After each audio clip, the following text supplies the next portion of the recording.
Hello class, today I am going to start your 11th chapter which is mensuration from your maths works book. Okay, so let's see आज हम इस chapters में क्या क्या देखेंगे. So first of all हम पढ़ेंगे concept of perimeter, perimeter of irregular polygons, perimeter of triangles, rectangle and squares, shapes with the same perimeter, cost of fencing, area, measuring area by using square paper, area of a rectangle and a square. Okay, so let's start. Okay, first of all जैसे हम किसी चीज़ के बारे में, किसी plain area के बारे में सोचते हैं, सबसे पहले उसकी बाउंड्रीज और रीजन्स के बारे में हमें ख्याल आता है. ठीक है, तो in this chapter we shall learn about the concept of perimeter, area of plane figures. These two concepts are very closely related to our day to day life. We shall also develop formula for finding the perimeters and area of the rectangle and squares. Okay, so let's see the concept of perimeter. यहाँ पे हमें एक example दिया गया है. Puneet and his father want to fence their garden with barbed wire. His father wants to know the length of the wire needed. To measure the length, he starts from a point on the boundary of the garden and keeps moving the measuring tape along the boundary line till he reaches the starting point. That means he has made a complete round of the garden and the length of the measuring tape is equal to the distance. So finally, we can say that the perimeter of the closed figure is the total length of its boundary. Okay, यहाँ पे आपको समझ में आया. Actually अगर हम किसी भी एरिया का किसी भी प्लेन एरिया का पेरीमीटर निकालना होता है तो उसकी जितनी भी बाउंड्रीज हैं उनका sum of the length of all sides होता है. ओके, सो यहाँ पे हमें जैसे एग्जांपल दिया गया है कि एक यहाँ पे एग्जांपल एक ट्राइंगल दिया गया है एक्स वाई एंड जेड. तो जिसमें X Y 3 centimetre, Y Z 5 centimetre and 4 X Z है हमारा 4 सेंटीमीटर. अब पैरामीटर ऑफ द ट्राइंगल क्या हो गया? पैरामीटर ऑफ द ट्राइंगल हो गया sum of the total length of the sides. Okay, तो यहाँ पे हम 3 + 5 + 4 करेंगे, हमें 12 मिला. इसी तरीके से हमें एक क्वाड्रेटल भी दिया गया है, इसका निकालने के लिए इसकी भी साइड सारी ऐड कर देंगे, इसका पेरीमीटर निकल जाएगा. सेम हमें एक हेक्सागन दिया गया है, उसकी भी सारी साइड्स हम ऐड कर देंगे, उसका भी पेरीमीटर हमें पता चलेगा. जैसे ये है perimeter of triangle, perimeter of quadrilateral and perimeter of hexagon. Okay, so now let's see the perimeter of irregular polygon. The polygon with inequal sides and angle is called irregular polygons. Okay, so let's find the perimeter of a given figure. तो यहाँ पे हमें कुछ irregular polygons दिए गए हैं जिनका हमें पेरीमीटर निकालना है. ये है हमारा, जैसे एक फिगर है ए एंड फिगर बी. तो फिगर ए में क्या करना है, वही सेम जैसे sum of the length of the all side. तो 11 + 16 + 5 + 5.5 + 6 एंड +10.5 सबको यहाँ पे ऐड कर दिया है. तो हमारा टोटल लेंथ आ गई 54 सेंटीमीटर. सेम हमारा पेरीमीटर इस इरेगुलर पॉलीगन का होगा. इसकी सारी साइड्स ऐड कर देंगे, जैसे 5 centimetre, 2 centimetre, 1.5 centimetre, 7 centimetre, again 1.5 centimetre, then 2 centimetre, 5 centimetre, 2 centimetre, 1.5 centimetre, 7 centimetre and 1.5 centimetre and 2 centimetre. इन सारे साइड्स को ऐड करने के बाद में हमारा सम आएगा 38 centimetre, which is the perimeter of the irregular polygon. Okay, now let's move to the another concept, perimeter of triangle and rectangle. Okay, ठीक है. तो पेरीमीटर का एक ही फॉर्मूला होता है जो कि यहाँ पे आपको बताया है, perimeter is equal to sum of the length of the all sides. तो ट्राइंगल में क्या होगा, perimeter of a triangle, let X Y and Z is a triangle. ठीक है, ये हमने माना यहाँ पे X Y Z is a triangle है, ए बी एंड सी यहाँ इसकी लेंथ है. ठीक है, अब क्या है, A, B, and C is the unit. Then perimeter of x, y, y, z and z x is equal to A plus B plus C, जो कि अभी मैंने आपको पिछली जगह बताया. ठीक है, सेम वैसे यहाँ पे भी करेंगे. अब parameter of the rectangle same करेंगे, बट रेक्टेंगल में हमें क्या बताया होता है, रेक्टेंगल में 2 साइड्स हमेशा इक्वल होते हैं. ठीक है, तो यहाँ पे हमारा पैरामीटर का एक सिंपल फॉर्मूला बन जाएगा रेक्टेंगल के लिए, 2 × लेंथ × ब्रेड्थ. ओके, जैसे अभी आपको फिगर के थ्रू दिखाते हैं। अब जैसे यहाँ पे हमें एक फिगर दिया गया है रेक्टेंगल का कि जिसकी साइड 2 साइड्स इक्वल हैं, एक ये, 1 ये और 1 ये। तो यहाँ पे हमें मिल गया 2a प्लस 2b, ये है 2b। तो हमारा फॉर्मूला बनेगा, 2 कॉमन ले लेंगे तो हमारा, और अंदर आएगा a प्लस बी, यानी कि लेंथ और ब्रेथ। ठीक है। अब इसी तरीके से हमें पेरीमीटर ऑफ द स्क्वायर भी होगा। स्क्वायर में चारों लेंथ सेम होती हैं, तो हमारा 4s हो जाएगा सिंपली पेरीमीटर का formula. Now let's see some more figures. अब यहाँ पे हमें कुछ और फिगर्स भी दिए गए हैं जिनके पेरीमीटर आपको पता करने हैं।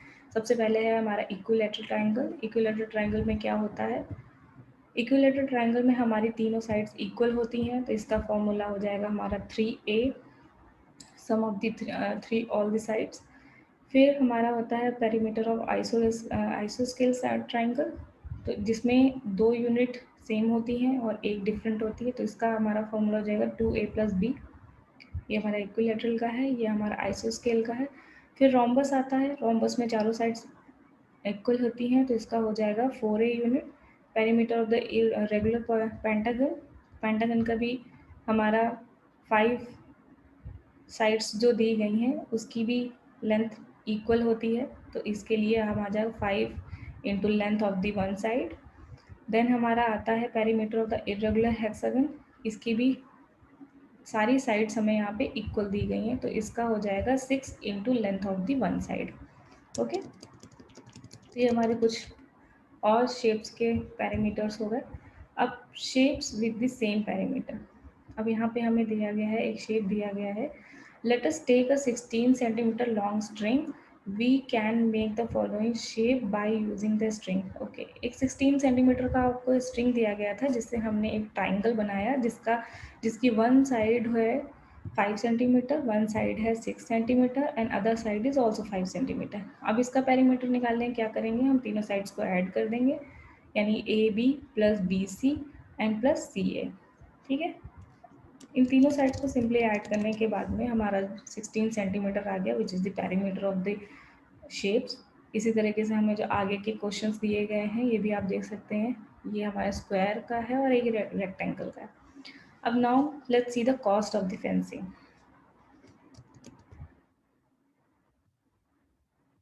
The cost of the fencing is equal to perimeter into cost of per unit length. Okay, अब जैसे यहाँ पे आपको एक एग्जाम्पल दिया गया है, एग्जाम्पल आप देखिए, find the perimeter of each of the following figure.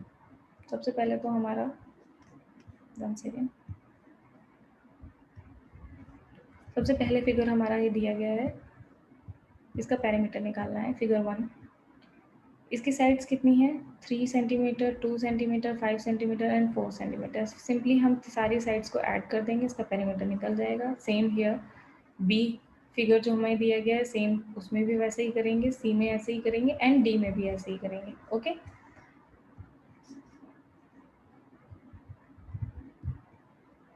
ठीक है। अब जैसे हमें कॉस्ट ऑफ द फेंसिंग निकालनी है, तो पेरीमीटर हमने जैसे यहाँ पे इस फिगर का पेरीमीटर निकाला, फिगर ए का, इसके साथ में इसमें हम मल्टीप्लाई कर देंगे जो हमें cost of per unit length दी गई होगी। ओके, सिंपली मल्टीप्लाई करने से हमें उसका कॉस्ट ऑफ द फेंसिंग निकल आएगी।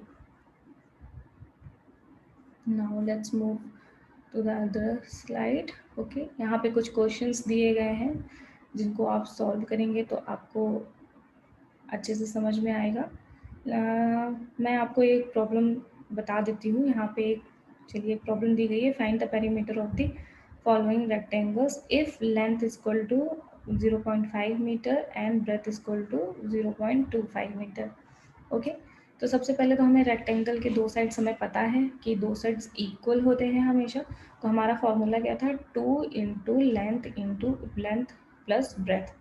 तो यहाँ पे हम अपना वही फॉर्मूला पुट करेंगे और सिंपली जो हमारे लेंथ और ब्रेथ दी गई है उसको रख देंगे, ऐड कर देंगे, मल्टीप्लिकेशन के बाद हमारा ये आंसर आएगा, विच is the perimeter of the given rectangle. Okay, अब सेम दूसरे क्वेश्चन में भी करेंगे और इसी तरह से रिलेटेड आपको कुछ और क्वेश्चंस दिए गए हैं, जैसे यहाँ पे है problem 3, problem 4 and problem 5, problem 6, problem 7 and problem 8।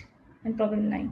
ये आप आसानी से लगा सकते हैं, बहुत ही छोटे छोटे से सिंपल से क्वेश्चंस हैं, इनको आप लगाइए, आपको पेरीमीटर का फॉर्मूला और उससे रिलेटेड क्वेश्चन आसानी से समझ में आ जाएंगे। Now let's move to the area. Area क्या होता है? The area is the quantitative measurement of the region enclosed by a closed plane figure. The shaded portion of the figure given below show the surface enclosed by them, that is the area of the figure. ये आपको figure कुछ दिए गए हैं। In other words, we can say the amount of surface enclosed by a figure is called its area. तो area क्या होता है? The area of square of side 1 centimetre is 1 square centimetre, as we know that the diagonal divides the centimeter square into two equal triangles. The area of each triangle is 1 by half centimeter. Okay. सो ये तो थोड़ा सा ये theory हो गई इसके बारे में, measuring area by using square paper. So now let's see, we observe that the figure cover the 9 complete squares. हम स्क्वायर पेपर के यूज से एरिया निकालते हैं। अब इसमें हमें एक फिगर दिया गया है जिसमें हम देखते हैं 1 2 3 4 5 6 7 8 एंड 9। हमें 9 कंप्लीट फिगर दिए हैं और 1 2 3 और 4 4 हाफ फिगर दिए गए हैं। तो हमारा यहाँ पे एरिया कैसे निकलेगा? हमारा एरिया होगा, so area of the covered figure is 9 + 2 is equal to 11 + 11 square centimetre. ठीक है, अब ये कैसे हुआ? यहाँ पे हमें 9 फुल स्क्वायर दिए थे, 1 मिनट, यहाँ पे 9 होगा, 9 फुल स्क्वायर्स दिए गए थे और 4 हाफ स्क्वायर्स दिए गए। 4 हाफ स्क्वायर्स मतलब is equal to 2 complete squares. तो ये हमारा हो जाएगा 9 + 2 equal to 11 square centimetre. Okay, so यहाँ पे आपको कुछ और क्वेश्चंस दिए गए हैं इससे रिलेटेड, आप इनको देखिए, ये बहुत ही ईजी है, आपको आसानी से समझ में आ जाएंगे। ठीक है, now let's see the area of rectangle and a square. We can subdivide the area of a rectangle given region into square regions and count them. We can derive the area by making subdivision of the given region. Okay, ठीक है। अब जैसे हमें यहाँ पे एक दिया गया है कि एक स्क्वायर दिया गया है जिसकी लेंथ है 3 सेंटीमीटर एंड ब्रेथ है 5 सेंटीमीटर। इसको हम सिंपली स्क्वायर रीजन में भी डेवलप कर सकते हैं, मतलब कन्वर्ट कर सकते हैं और एक एक सेंटीमीटर के स्क्वायर्स में इसको कन्वर्ट कर सकते हैं। सो एरिया ऑफ द रेक्टेंगल क्या होगी? एरिया ऑफ रेक्टेंगल होगा लेंथ इंटू ब्रेथ। तो सो एरिया ऑफ द स्क्वायर क्या होगा? साइड स्क्वायर्स, जो आपको पहले बताया था। So we have area, we have length is equal to area upon breadth and breadth is equal to area upon length. So side of the square हो गया square root। ठीक है, अब यहाँ पे जैसे हमें एक क्वेश्चन दिया गया है, let's see, find the area of the rectangle whose sides are 2 centimeter and 3 centimeter and 2 kilometer and 300 meter। तो सबसे पहले हम ये पहला क्वेश्चन करते हैं। इसमें दिया गया है हमें लेंथ ऑफ द रेक्टेंगल दी गई है 4 सेंटीमीटर,